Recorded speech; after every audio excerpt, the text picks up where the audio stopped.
मैंने अपनी दादी की लाश देखी है, पिता की लाश देखी है कि इस देश में 90% लोगों को भागीदारी दिलवानी है, मगर आप गलत फहमी में हो। आपने मुझे यहां नहीं बुलाया, मैं यहां आया हूं। तो मेरा कहना है कि हिंदुस्तान की जनता के सामने हिंदुस्तान की रियलिटी डाल रही है। हिंदुस्तान की राजनीति बिल्कुल बदल जाएगी। अब मेरी उनसे प्रॉब्लम है नहीं, मैं उसके बीच में पैदा हुआ।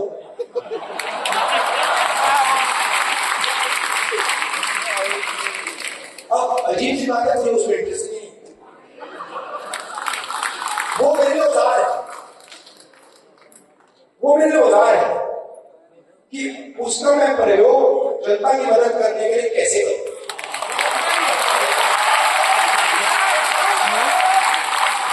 वो मेरे लिए मतलब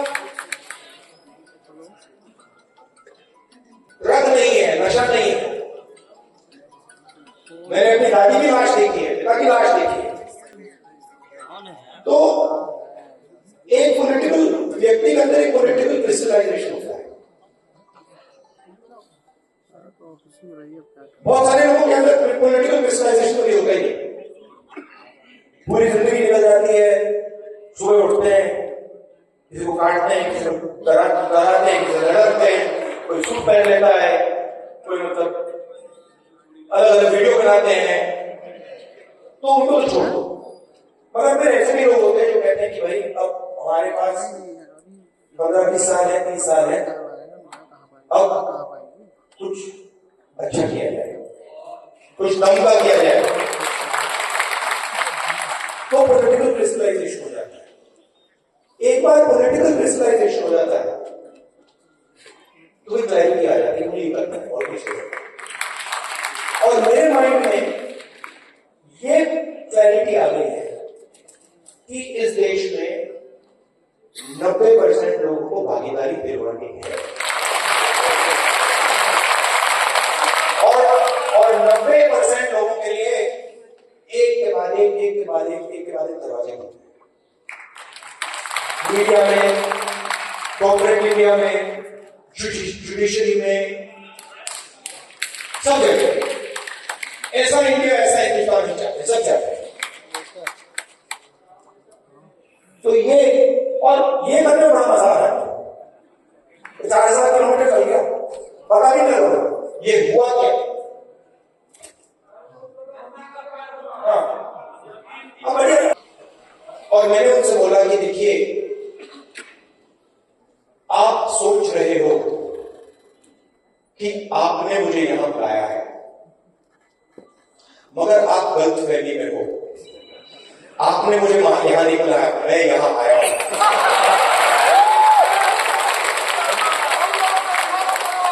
और आप जानते हो मैं यहां क्यों आया हूं? कहते हैं नहीं, मैं यहां इसलिए आया हूं कि मैं देखना चाहता हूं हिंदुस्तान के लोकतंत्र की हत्या कौन लोग कर रहे हैं।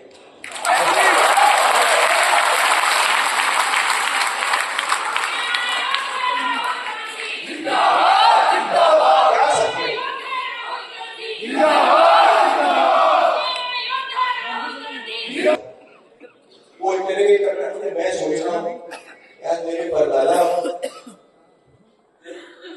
12 साल एसएसएल में बैठे थे, कम से कम 10 साल तो मुझे भी आना चाहिए। आप मुझे कोई भी सर दे लो, कोई फर्क नहीं पड़ता।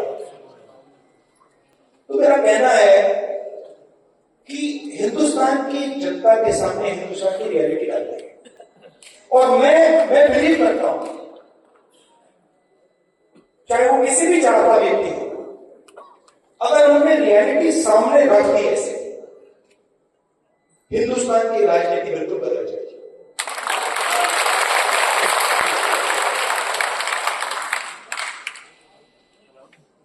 और उसको बदलना ही होगा, क्योंकि 90% को आप चुप नहीं रख सकते, 90% की शक्ति को आप कंट्रोल नहीं कर सकते, कुछ भी कर लो।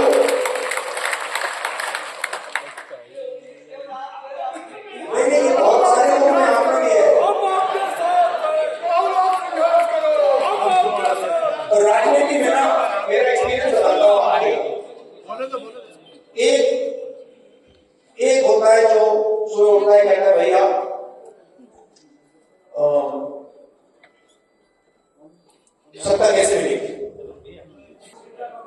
नहीं भैया, अनपढ़ राजा भी काम चला लेता है। बहुत सारे अनपढ़ राजा हुए हैं हिंदुस्तान में, जिनमें अहंकार नहीं है, जिनमें अहंकार नहीं था, वो काम चला लेंगे, जो जनता की बात सुन लेते। ये दूसरे टाइप के हैं, ये किसी की नहीं सुनते। अब उनका लक्ष्य है कि पब्लिक सेक्टर को खत्म करो और जो दलितों के, आदिवासियों के, पिछड़ों के रास्ते हैं और गरीब जनरल कास्ट के जो रास्ते हैं उनको एक एक करके खत्म करो। और इनके सारे नेता कह रहे हैं, खुल के कह रहे हैं कि हम रिजर्वेशन को खत्म कर दें। और मैं खुल के कह रहा हूं, आप रिजर्वेशन को कभी खत्म नहीं कर सकते।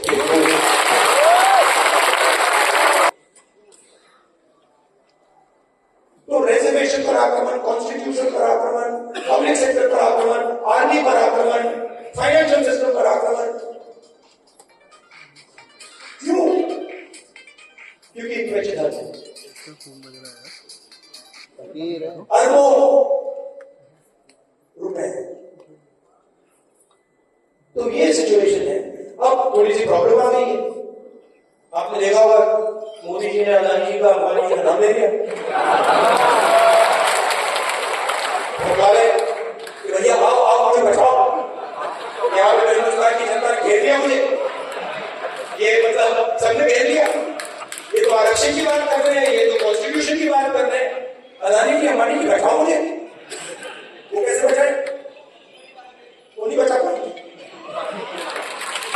बचा तो लगता ही सकती है। मैं कल टूर के बाद गाड़ी में था, वापस जा रहा था एयरपोर्ट से, तो बातचीत चल रही थी गाड़ी में और मैं कह रहा था कि देखिए, अलंकार और मेरी बात हो रही थी, तो हुई मैं भारत जोड़ो यात्रा में ये बात समझ गया कि मैं जनता की आवाज हूं, जनता का दर्द हूं, जनता का दुख हूं, और मुझे और किसी चीज में इंटरेस्ट भी नहीं है।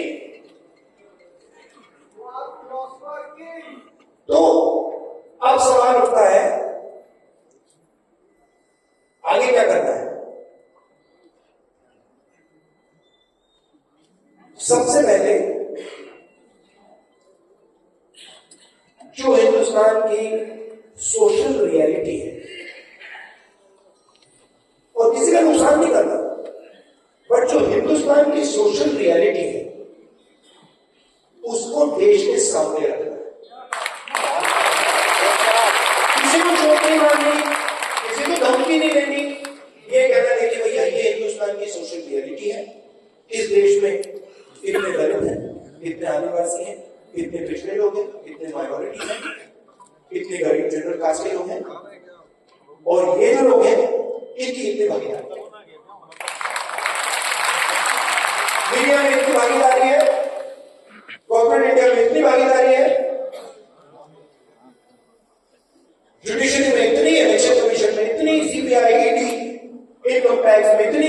आपने नोट किया है कि सीबीआई, ईडी मुझे छोड़कर 55 घंटे मुझसे मतलब इंटरोगेशन किया। मैं 2-3 साल बाद आपको बताऊंगा सेकंड में क्या हुआ।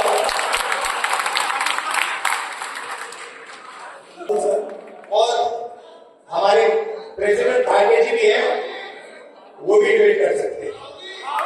आदरणीय रावत सर, इधर मेरा एक सवाल है, इस साइड में सर, इस साइड मेरा एक सवाल है सर। आपकी सरकार अगर बोलती है तो आप पुरानी पेंशन बहाल करेंगे नहीं करेंगे, और आप पुरानी पेंशन बहाल करेंगे नहीं करेंगे, और आप अपने मैनिफेस्टो में पुरानी पेंशन का मुद्दा रखेंगे नहीं रखेंगे? सर मेरा सवाल आपसे, सभी शिक्षक कर्मचारियों, पूरे देश के शिक्षक कर्मचारियों से सवाल है। आप देखिए, मैनिफेस्टो में ये हमने नहीं रखा है, बट इसको हम कंसिडर करेंगे। मैनिफेस्टो में हमने ये जो 5 गारंटीज का कॉन्सेप्ट है उसको रखा है, बट ओपन टू कंसिडरेशन। भाई को भाई से लड़ने के, और इस चुनाव में काम नहीं करते।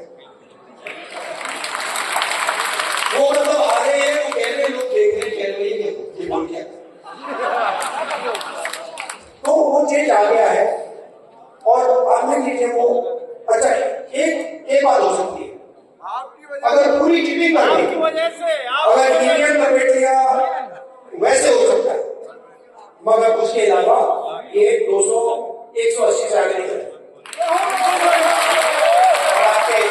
आपके सवाल हो।